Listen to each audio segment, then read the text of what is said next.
ॐ विश्वानि देव सवितर्दुरितानि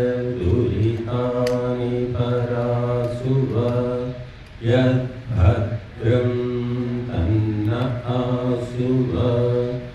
ॐ शान्तिः शान्तिः शान्तिः।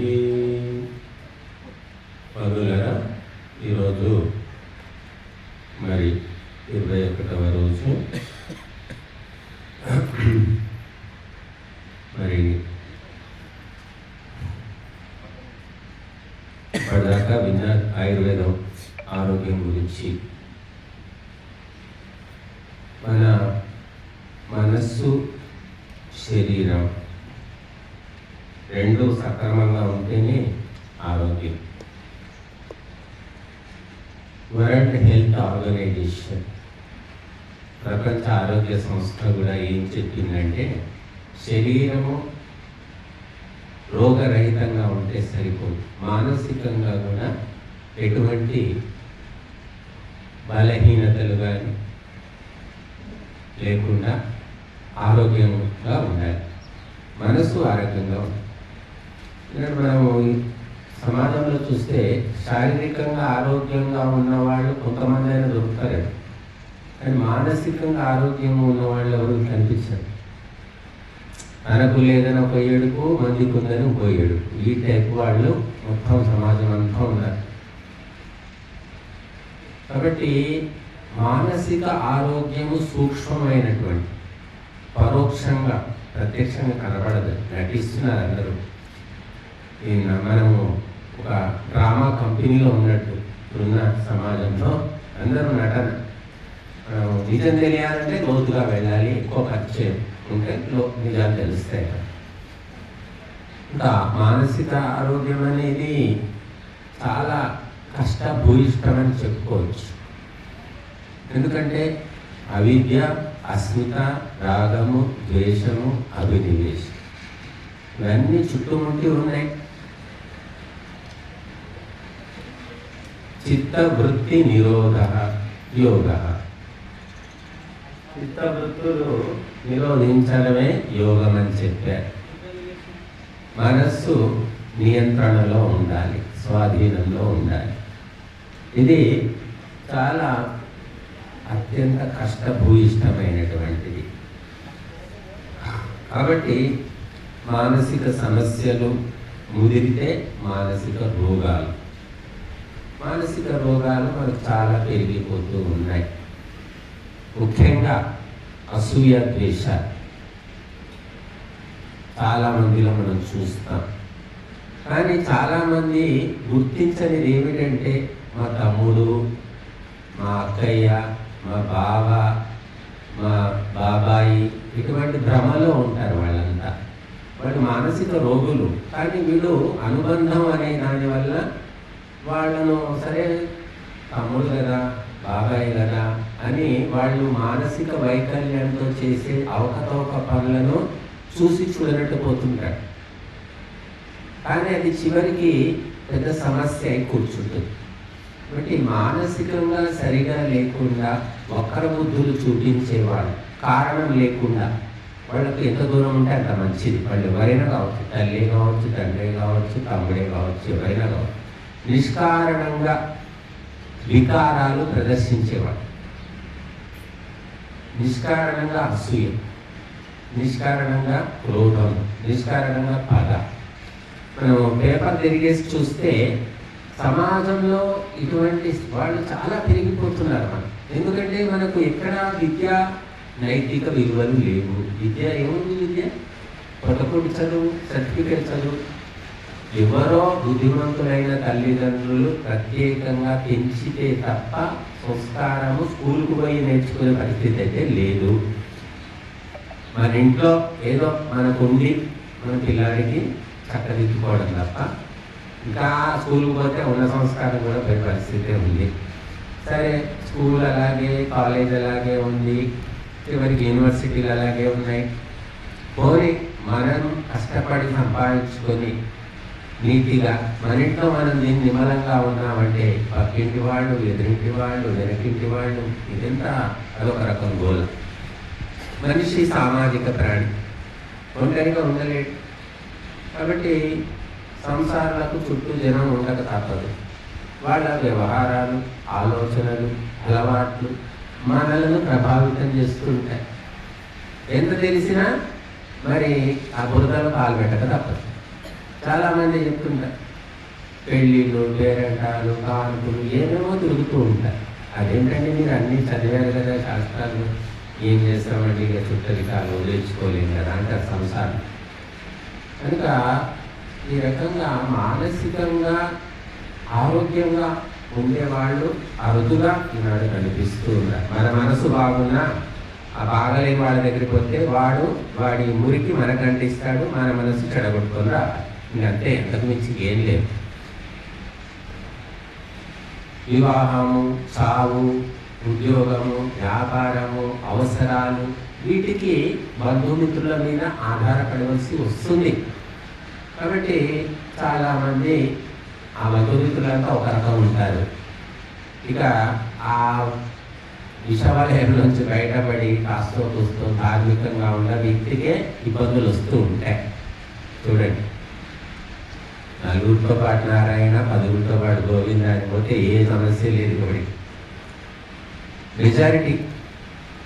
ఇక వాళ్లకు వ్యతిరేకంగా కాస్త ఉన్నా కూడా వాళ్ళు పట్టించుకోరు. వేలెత్తి చూపించడము, సహాయం చేయకపోవడము, అలాగా ఏదో ఒకటి వ్యక్తిగత మాటలు అనడం. మంచి మార్గంలో పోయేవాడు ఎప్పుడూ కూడా వ్యక్తిగత మాటలు అన్నారండి. పోని వాళ్ళే అంటూ ఉంటారు, కామెంట్స్ చేస్తూ ఉంటారు.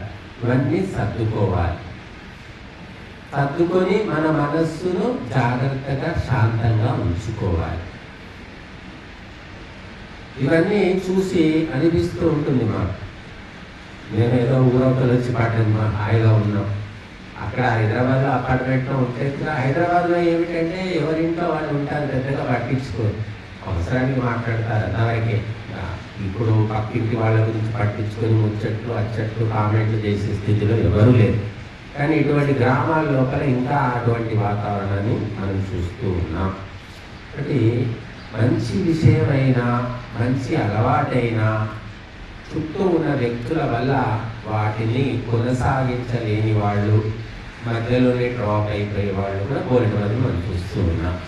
కాబట్టి ఒక మార్పు రావాలి అంటే చాలా మానసిక శక్తి కావాలి. మనకు ఒక కమ్యూనిటీ అంటే ఒక కులము, ఒక వంశము అనుకోండి, ఆ ఇంట్లో పుట్టిన వ్యక్తికి ఆ ఇంట్లో అందరికీ బంధుమిత్రులకు ఉండే అలవాట్లు సహజంగా అతనికి కూడా అంటిస్తారు. మనమే ప్రత్యేకంగా ప్రయత్నాలు ఏం చేయని అవసరం లేదండి. అది అంటించుకొని నేర్చుకొని అలవాట్లు, స్కూల్కి వెళ్ళి తర్వాత కాలేజీ వెళ్ళి సత్సంగాలకు వెళ్ళి అతనిలో కొన్ని మార్పులు వస్తే ఆ బంధుమిత్రులు తట్టుకోలేకపోతారు, అతన్ని వెనక్కు లాగడానికి ప్రయత్నం చేస్తారు. వీటిని ఎదుర్కొని ఒంటరిగా తను నమ్మిన దానికోసం నిలబడడం అనేది మానసిక శక్తికి పరీక్ష. ఒంటరి, లంకలో సీతమ్మ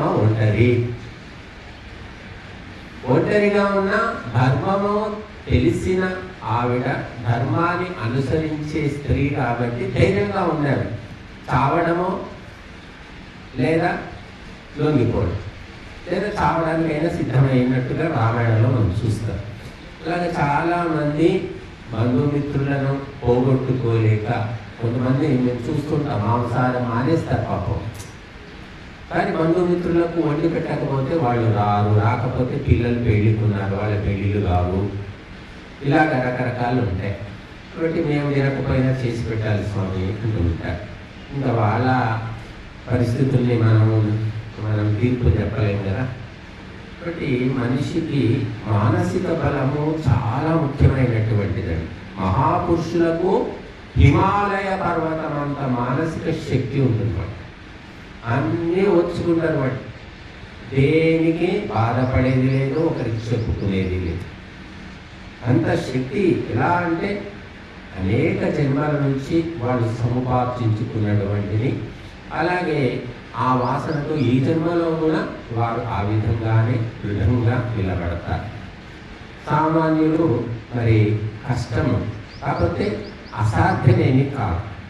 సామాన్యులు కూడా గొప్ప గొప్ప కార్యాలు సాధించిన వాళ్ళు ఉన్నారు. వెనక ఎవరు లేదు, వెనక బలము లేదు, బలగము లేదు, డబ్బు లేదు, అధికారం లేదు. అయినా కూడా సామాన్యులు కూడా చరిత్ర సృష్టించారు. మనోబలంతో, నిర్ణయాత్మక శక్తి.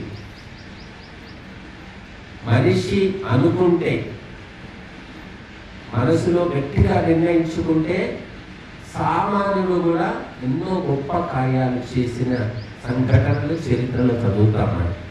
కాబట్టి కేవలం మహాపురుషులే చేస్తారు అనుకోవడానికి వీలేదు. ఒక అవమానము, ఒక తిరస్కారము, ఒక పేదరికము, దరిద్రము మనిషిని సవాలు విసురుతుంది.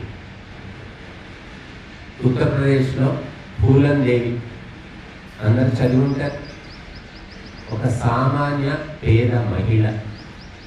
అటువంటి ఆవిడను ధనికులైన గ్రామంలో పెత్తందారులంతా కూడా వేధించారు, అవమానించారు.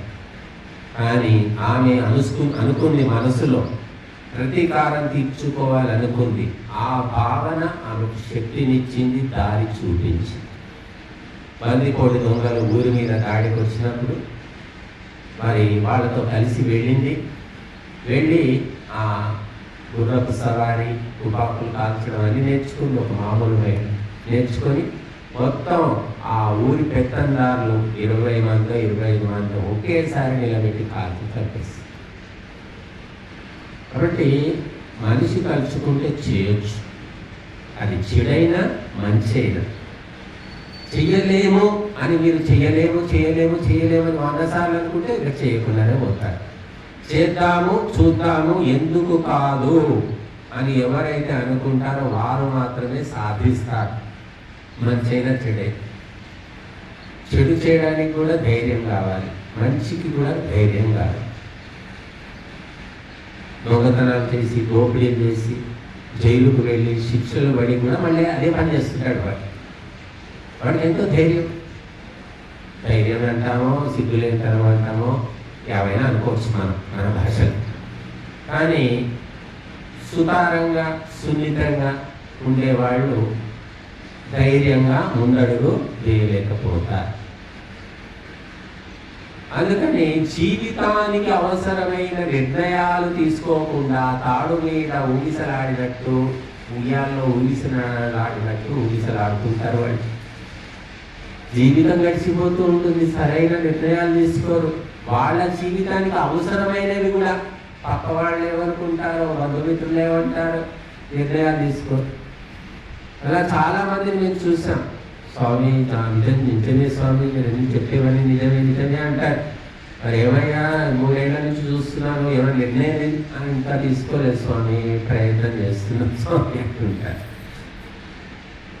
కనుక మంచి నిర్ణయము మన జీవితాన్ని బాగు చేసేది తీసుకోవడానికి కూడా వేరే వాళ్ళ గురించి, వాళ్ళ అనుమతి గురించి, వాళ్ళ రియాక్షన్ గురించి ఆలోచిస్తూ జీవితమే గడిచిపోతుంది. ఇంకేం చేస్తారు? మన భారతదేశంలో ఉన్న రోగం ఏమిటంటే, పెళ్లి చేసుకోవాలంటే వీడు గారు డిసైడ్ చేసేది, వేరే వాళ్ళు డిసైడ్ చేస్తారు. విడాకులు వేరే వాళ్ళు డిసైడ్ చేస్తారు. పిల్లల్ని కనాలి, ఎంతమందిని కనాలి వేరే వాళ్ళు డిసైడ్ చేస్తారు. అట్లా తాడు లేని బొంగరం లాగా బోలెడు మంది బతుకుతున్నారు. తల్లిదండ్రులకు బానిసలుగా బతుకుతునే వాళ్ళు ఉన్నారు, గురువులకు బానిసలుగా ఉండేవాళ్ళు ఉన్నారు. భగవంతుడికి బానిసగా ఉండే నష్టం లేదు. ఆ భగవంతుడిని అర్థం చేసుకుని బానిసగా ఉంటే నష్టం లేదు. ఇక ఏదో ఒక దాన్ని పట్టుకొని ఇదే దేవుడు అనుకొని అంకితమైతే నష్టం. కాబట్టి స్వయం నిర్ణయ శక్తి అనేది లేని వాళ్ళు కోట్ల మంది ఉన్నారు ఈ దేశం. నేను నా జీవితంలోనే చూస్తున్నాను, ఎంతోమంది పరిచయం, కానీ నిర్ణయం తీసుకోరు. ఇంకంతే జీవితాలు గడిచిపోతూనే ఉంటాయి. 30 ఏళ్ళు 20 ఏళ్ళు. మనము ఒకరి జీవితం గురించి మనము నిర్ణయం తీసుకోలేమండి, వాళ్ళే తీసుకోవాలి. కానీ వాళ్ళు ఒకరి మీద ఆధారపడి వాళ్ళు చెప్పితే చేద్దాము, వాళ్ళు ప్రసన్నం అవుతారో ఏమవుతారో, వ్యతిరేకిస్తారో, ఇలాగా ఆలోచిస్తూ ఉంటారు. కాబట్టి ఇవన్నీ ధర్మ మార్గం లోపల నిజంగా మనం దృఢంగా అడుగు ముందుకేస్తే మానసిక శక్తి చాలా పెరుగుతుంది. అందుకే మనం వ్రత మంత్రాలు అంటాం. అగ్ని సాక్షిగా వ్రత మంత్రాలు చదివి వ్రత దీక్ష తీసుకుంటాం. ఈ రోజు నుండి నేను మాంసాహారం తినను, లేకపోతే గాయత్రి జపం చేసుకుంటాను, లేకపోతే సంధ్య చేసుకుంటాను, లేదా అగ్నిహోత్రం చేసుకుంటాను. ఇలాగా నిర్ణయాలు అవి ఒకప్పుడు తీసుకునేవాడు. ఇప్పుడు నాకు అసలు మనుషులు పూర్తిగా భ్రష్టు పట్టారేమో అనిపిస్తుంది. మనం క్యాంపులు పెట్టేవాళ్ళం హైదరాబాద్లో, పిల్లల క్యాంపులు కానీ పెద్దల క్యాంపుల్లో. చివరి రోజు 5, 6, 10 మంది ముందుకొచ్చి మా జీవితంలో ఈ మార్పు చేర్పులు చేసుకుంటామని ప్రతిజ్ఞ చేసేవారు. అందులో 8 మంది అయినా నిలబడేవాడు, ఒక 2, 3 డ్రాప్ అయ్యేవాడు. అసలు ఒక్కరు కూడా ముందుకు రాలేకపోతున్నారంటే ఎంత మానసిక బలహీనులైపోయారో ఆలోచించుకోండి. ఒక్క వ్యక్తి ఇప్పుడు 3.5 ఏళ్ళు అవుతుంది ఇక్కడ. ఒక్క వ్యక్తి ఊరు నుండి కొత్త వ్యక్తి, మేము మీ మాటలు విన్నాము, మీరు చెప్పే ఉద్బోధన విన్నాము, మేము వైదిక మార్గంలో నడుస్తామని ముందుకు రాలేకపోతున్నారంటే ఎంత విషవలయం, ఎంత తీవ్రంగా ఉందో ఆలోచించండి. కాబట్టి ఇన్ని ప్రసార సాధనాలు ఉన్నప్పటికీ కూడా మనోబలము నిరంతరము తగ్గిపోతూ ఉంది మనిషి లోపల. ధర్మాచరణ లేదు, శుద్ధమైన ఆహారము లేదు, వ్యవహారము లేదు, విచారము లేదు, ఆచారము లేదు, ఏది లేదన్నమాట. ఇవి ఉంటే నిర్ణయం తీసుకోవడానికి పెద్ద సమయం ఉంటుందండి. కనుక మహాపురుషులు ఒక్క నిమిషం పట్టదు వాళ్ళు నిర్ణయం. మహర్షి దయానందుడు నిర్ణయించుకున్నాడు, 16 ఏళ్ళకే ఇంట్లోకి బయటపడ్డాడు. 16, 14 ఏళ్ళ మరి. బుద్ధుడు అనుకున్నాడు, రాత్రికి రాత్రే చెప్పకట్టకుండా వెళ్ళిపోయాడు. మనకు జీవితాలు, రోజులు, సంవత్సరాలు గడుస్తుంటాయి, నిర్ణయాలు మాత్రం జరగవు. చూద్దామండి, అనుకుంటున్నాము, ప్రయత్నం చేస్తున్నామండి, ఏమిటో మరి పరిస్థితులు అనుకూలంగా ఇలాగ సోది చెప్తా ఉంటారు వాడు. ఇక నాబోటి వాడు ఊరుకోక ఏమమ్మా, ఏమయ్యా, ఏమైంది అంటే మీరందరికీ గుర్తుందండి, బయటపడాలి, మెల్లగా బయటపడాలి అంటుంటారు. రోజు ఎవరు అడుగుతారు వాళ్ళని. కాబట్టి మానసిక శక్తి అనేది ఆహారంతో కాదండి, కేవలము సంకల్ప శక్తి, విల్ పవర్ అంట. నిర్ణయం, దృఢమైన నిర్ణయం అందరూ తీసుకోండి. గురువులను సేవించి ఉపదేశాలు విని మార్పు చెందిన వాళ్ళు కూడా 2 మంది ఉన్నారు. వాల్మీకి చరిత్ర చదువుతాం మనం. వాల్మీకి ఏంటి, దొంగ, దారులు కొట్టుకునేవాడు. అటువంటి వ్యక్తి గురువు నారదుని ఉపదేశం విని ఆలోచించి నిర్ణయం తీసుకున్నాడు. అయిపోయింది, మహాత్ముడైపోయాడు. సరైన సమయంలో ఎవరు సరైన నిర్ణయం తీసుకోరో వాళ్ళ జీవితాన్ని దేవుడు కూడా బాగు చేయడు. ఒక్క నిర్ణయం, ఒకే ఒక నిర్ణయం ఆ సమయంలో మీరు తీసుకోకుండా ఎప్పుడో తీసుకుంటే కూడా లాభం లేదు. భోజనం ఎప్పుడు తినాలి? 12:30కు, 1 గంట. 4 గంటలకు భోజనం అంటే ఏముంది? అర్ధరాత్రి బిర్యానీ అంటే ఏముంది? అర్థం ఉందా? జీవితాలు గడిచిపోతుంటాయి. బలహీన మనస్కులు నిర్ణయాలు తీసుకోలేరు, ప్రభావితం చేయలేరు. కనుక మనకు ఎన్ని ఆటంకాలు, ఎన్ని సమస్యలు వస్తే వాటిని ఎదుర్కోవడము, వాటిని దాటి బయటపడడమే మన మానసిక శక్తికి పరీక్ష. నువ్వు మానసికంగా దృఢంగా ఉన్నావంటే అన్నిటినీ దాటుకుంటావు, లేదంటే కుప్పకూలిపోతావు. తీసుకోండి అసలు నిర్ణయాలు. చాలామంది రిస్క్ అంటారు, రిస్క్ చేయరు. సేఫ్టీగా ఉండాలి, సుఖంగా ఉండాలి, ఎవరిని ఇబ్బంది పెట్టదు, ఎవరిని బాధ పెట్టదు, మనం బాధపడదు. నలుగురితో నారాయణ, 10 పాటు గోవింద, గొర్రెల మంద అలా పోతుంటారు. 90% జనం అలాగే ఉన్నారు. అందరూ ఉద్యోగాలు చేస్తున్నారు, మనం ఉద్యోగాలు చేసుకోవాలి. ఊరంతా వ్యవసాయం చేస్తాం, మనం చేసుకోవాలి. ఇంకా వేరే కొత్తది ఇంకా ఏమోనండి, కానీ కొత్తది మాకు తెలియదండి. చాలా లాభం ఉంటుంది అయ్యా. మేము చెప్తూ ఉంటాం, మంచి వైదిక పౌరోహిత్యం నేర్చుకోండి, వైదిక ప్రచారం ఇది నేర్చుకోండి. ఇవి బాగానే ఉంటాయి కానీ ఇవి కష్టమే అంటుంటారు. వాటి నేర్చుకోవడము, దీని ఆధారంగా బ్రతకడం కష్టమంటారు. ఎందుకంటే దాన్ని లోతుల్లోకి వెళ్ళి దాని పైన పట్టును సాధించాలంటే విశేషమైన కృషి చేయాలి. ఇదైతే మరీ కష్టం అనుకోండి. మామూలు జాబ్స్ కూడా మనం చూస్తాం, వ్యాపారాల్లో కూడా. గోశాల అంటే అది కష్టమే. మరి వైదికమైనవన్నీ కష్టమే అంటారు చూడండి. కామన్ పీపుల్ ఎవరినైనా అడగ, యజ్ఞం కష్టమే, పురోహితుడు కావడం కష్టమే, గోపాలకుడు కావడం కష్టమే, ఆయుర్వేద వైద్యుడు కావడం కష్టమే, ధర్మ ప్రచారకుడు కష్టమే. వీటికి ఏం డిమాండ్ లేదు. వీటికి ఏమో అంత ట్రైనింగ్ అయితే బతుకుతామో బతకమో, బతకనిస్తారో లేదో, డబ్బులు వస్తాయో రావో, అందరికీ అనుమానం. అదే అనుమానం, మొట్టమొదలు వచ్చే అనుమానమే. మనం ఏమాత్రం ధర్మం గురించి చెప్పినా మొదలరు. చాలామంది నన్ను అడుగుతుండేవాళ్ళు కొత్తల్లో, ఏమైతే మీరు ఎట్లా, మీకు స్వామీజీ ఎట్లా నడుస్తుంది, మీకు ఎట్లా నడుస్తుంది అని ఏదో ఇన్ఫర్మేషన్ వాడు ఇచ్చేదిలే చర్చలే కానీ అట్లా అడిగేవాడు. అంటే అందరికీ ఒక చులకన భావం ఏంటంటే హిందువులకే ఉంది రోగం, ఎవరికి లేదు. బైబిల్ నమ్ముకున్నాడు హాయిగా బతుకుతున్నాడు, ఖురాన్ నమ్ముకున్నాడు అంతకంటే హాయిగా బతుకుతున్నాడు, భగవద్గీత నమ్ముకున్నాడు, ధర్మాన్ని నమ్ముకున్నాడు అవస్థలు పడుతున్నారు. ఇది హిందూ సమాజం యొక్క ఎక్స్రే. కాబట్టి మనము మానసిక శక్తిని వ్రతాచరణ ద్వారా పెంచుకోవాలని చెప్పారు.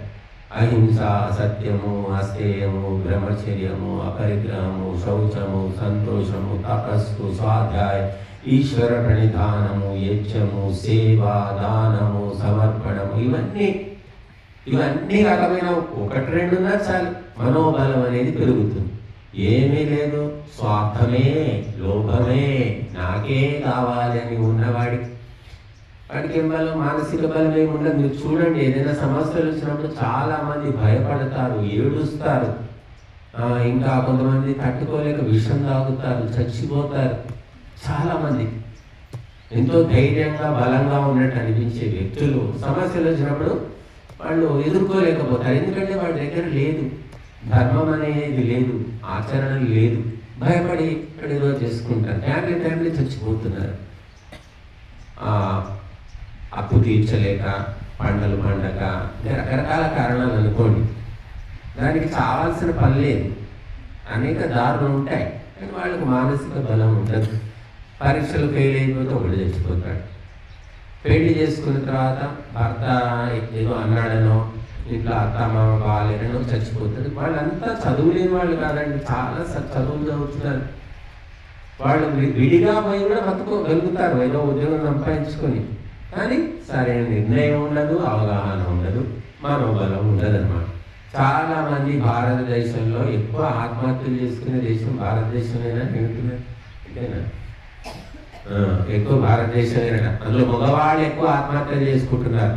చూడండి, సెల్ఫీ ఆత్మహత్యలు ఇంకెక్కువ ఉన్నాయట. కాబట్టి మగవాళ్ళు ఎక్కువ చేసుకుంటున్నారు భారతదేశంలో. ఎందుకంటే మనోబలం లేదు. ఏ మగవాడు బ్రహ్మచర్యం పాటించడు, ధర్మాచరణ లేదు, ఏది లేదు. మీసాలు వేలేసుకుంటూ సందుల బొందుల మీద తిరగడం, పని పాట లేదు. కాబట్టి మగవాళ్ళ మనోబలం తగ్గిపోయింది. ఒక తల్లి పెంపకం, ఒక భార్య ఒక వ్యవహారం, బంధుమిత్రుల ప్రోత్సాహం ఉంటే ధైర్యం అనేది సహజంగా ఉంటుంది. ఎవరు లేకపోయినా ఒంటరిగా ధార్మికుడు మాత్రమే సవాలు విసురుతాడు. అందుకూరి వీరేశలింగం జీవిత చరిత్ర చదవండి, మహాపురుషుల చరిత్రలు చదవాలి మనం. ఏది సినిమా యాక్టర్లు, క్రికెట్ స్టార్లు, ఈ దొంగ రాజకీయ నాయకుల కథలు కాదు. మహాపురుషులు ఒంటరి పోరాటం, one man army. Kandukuri Veeresalingam సంస్కరణవాది.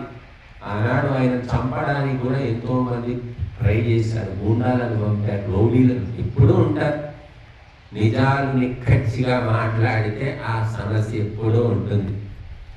అయినప్పటికీ భార్య భర్త ఇద్దరు కూడా, మళ్ళీ వాళ్ళ సంతానం లేదు, కానీ ఎంతో మంది పేదవాళ్లను, అసహాయులను, మహిళలను చేరదీసి వాళ్ళని రక్షించారు. వాళ్ళు మహాపురుషులు, రాజమండ్రులు. ఇప్పుడు ఏముంది, కందుకూరి వీరేశలింగం స్థాపించింది హితకారిణి సమాజమో ఏదో ఉంది అని. అవి దిక్కు దివాణం లేదు. ఎవరు మంచి చేస్తారో వాళ్ళని మర్చిపోవడం ఈ ప్రపంచానికి అలవాటు. చెడ్డ వాళ్ళని మాత్రం బాగా గుర్తుపెట్టుకుంటారు. చూడండి, మన దేశమే పెద్ద నిదర్శనం. రావణాసురుడు చచ్చాడు, కుంభకర్ణుడు చచ్చాడు, వాడు విభీషణ, మేఘనాథుడు, ఇంద్రజిత్తు చచ్చాడు, దుర్మార్గులు. మరి వాళ్ళను ప్రతి సంవత్సరం గుర్తు చేసుకొని లక్షల రూపాయలు ఖర్చు పెట్టి వాళ్ళకి బొమ్మలు తయారు చేసి తగలబెట్టాల్సిన అవసరం ఏముంది? దుర్మార్గులు అంత బాగా గుర్తు పెట్టుకుంటారనమాట. అదేదో మరి మంచి పనికి రాముడు చెప్పిన రాముని ఆచరణకు లేదా సీతమ్మ మార్గంలో నడవడానికి సీతమ్మ పేరు మీద పేద మహిళలకు ఏమైనా సహాయం చేయొచ్చు కదా, రాముడి పేరు మీద ధైర్యవంతులు ధర్మవీరులైన వ్యక్తులకు సహాయం చేయొచ్చు కదా. చెయ్యదు, చచ్చిన చేయదు. లక్షలు పెట్టాలి.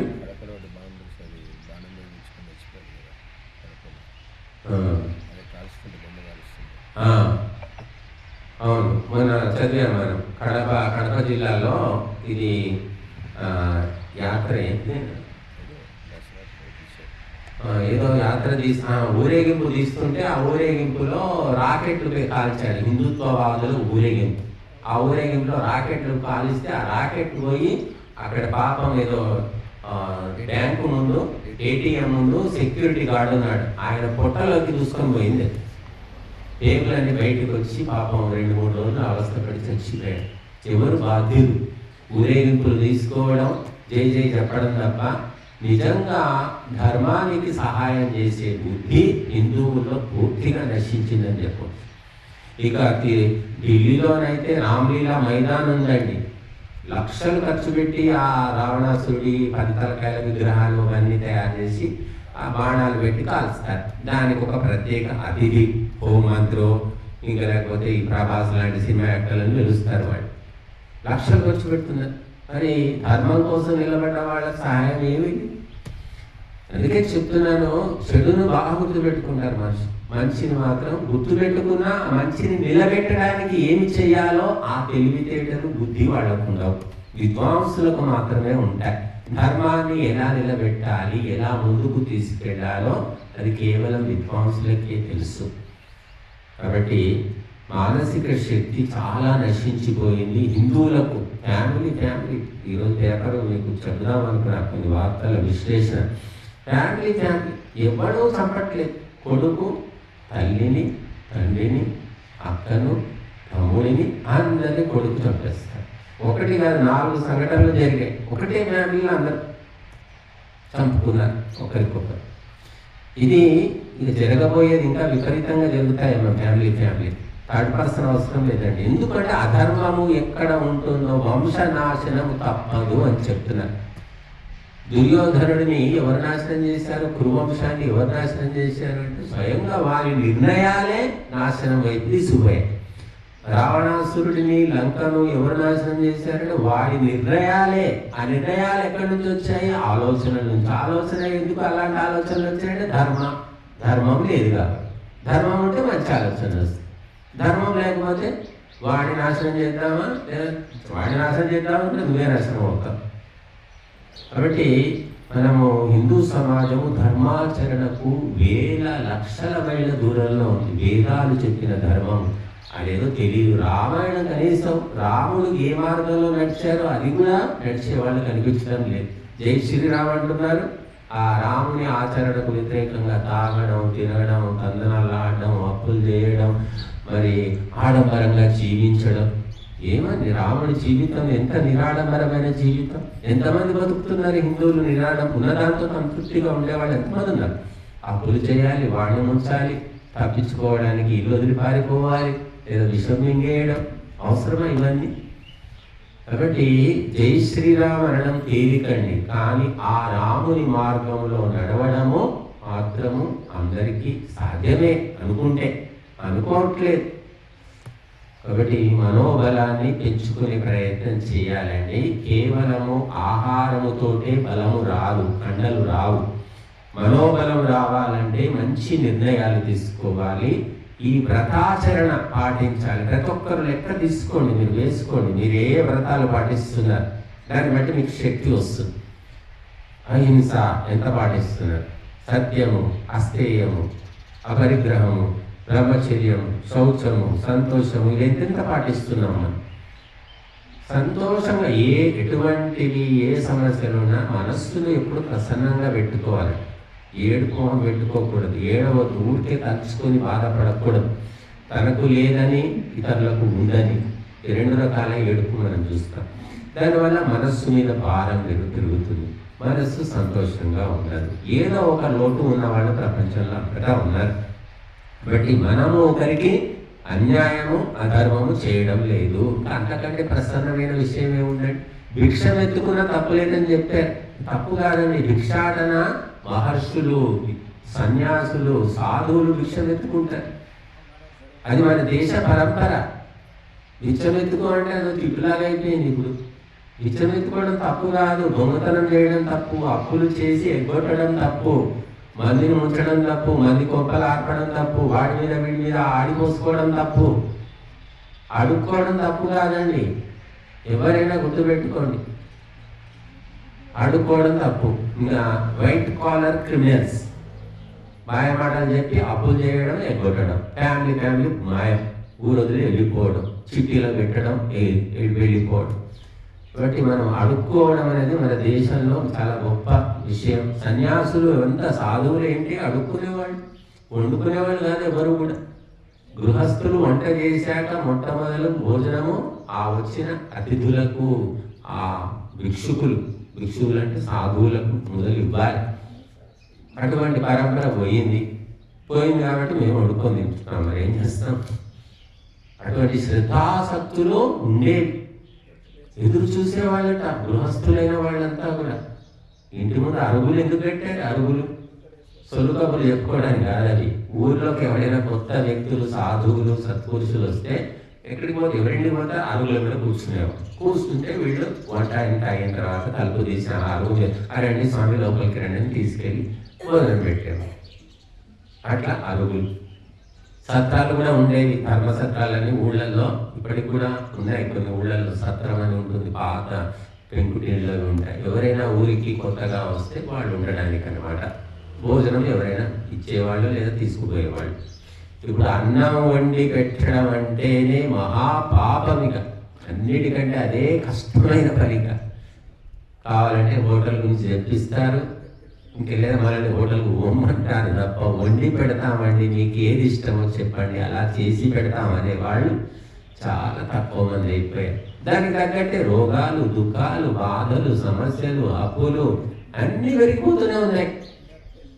అందరికి ఎవరికైనా ఎప్పుడైనా అన్నం వండి పెట్టి సంతోషించే వాళ్ళు ఇప్పుడు వాళ్ళకి ఏ రకమైన రోగం లేదు. అప్పుడు ఇప్పుడు అన్నం వంట కనీసం కొడుకుకు, భర్తకు వండి పెట్టాలన్నా కూడా గింజుకుంటున్నారు. అన్ని రోగాలే, మానసిక రోగాలు, శారీరక రోగాలు. కాబట్టి మనం ఎప్పుడు కూడా నీ కడుపుకు నువ్వు తింటే నువ్వు జంతువు దశ దాటలేదు అని అర్థం. ఒకరికి వండి పెట్టాలంటే ఎంత సంతోషిస్తున్నావో నీకు కూడా అంత సంతోషం. అసలు కడుపు నిండిపోతుంది. మనం ఒకరికి వండి పెడితే మనకు అంత ఆకలి ఉండదు. చూడండి, మన కోసం మనం వండుకుంటే బాగా ఆకలిస్తుంది. వేరే వాళ్ళకి నలుగురికి వండి పెడితే మనకు ఆకలి ఉండదు. కాబట్టి మనము మానసిక శక్తి యుక్తులను పెంచుకొని జీవితంలో విజయం సాధించాలి. గుంపులో గోవింద గొర్రెల మంద అని ఎక్కడో పడి ఉండడం కాదు. మనం భారతీయుడు అంటేనే ప్రపంచంలోకెల్లా చాలా విలక్షణమైన వ్యక్తి. కనుక మహర్షి దయానందుడు గొప్ప అస్త్రశస్త్రాలను మనకిచ్చారు. నీరసంగా, నిస్తేజంగా, ఇది ఇంతే, నా ఆరోగ్యం బాగాలేదు, అది బాగాలేదు, ఇది బాగాలేదు అని ఊరికే మానసికంగా కృంగిపోవడం అనేది మనకు లేదు. మరి దేశభక్తులు, వీరులు, శూరులు, వీర వనితలు, బాల వీరులు ఎంతమంది ఎంత గొప్ప త్యాగం చేశారు, వీరత్వాన్ని చూపించారు. చరిత్రలో చదివితే మనకు ఆశ్చర్యం వేస్తుంది. పన్నాదాయి, మా రాజస్థాన్లో పన్నాదాయి అంటే పన్నా అనే పేరు గల ఒక దాది, అంటే పిల్లల్ని పెంచే ఆయా అనుకోండి. రాజ కుటుంబం, అది ఏ ప్రాంతమో మరి ఏవాడో, చిత్తోడు గుర్తులేదు. అటు ఆ చిత్తోడు రాజ్యంలో ఆమె ఒక రాజ కుటుంబంలో ఒక దాసి, అంతఃపురంలో దాసి, చిన్న పిల్లల్ని ఆమె పెంచేది, రాజు పిల్లల్ని. ఆమె అప్పుడు డ్యూటీ అంటే వాళ్ళు డ్యూటీ చేసేవాళ్ళు, అంకితమై చేసేవాళ్ళు. అయితే ఆ రాజ్యంలో ఉన్నటువంటి ఆ రాజుకు ఒక కొడుకు, ఉదయసింగ్ అనుకుంటాను. ఆ చిన్న బాబు 3 ఏళ్ళు 4 ఏళ్ళు.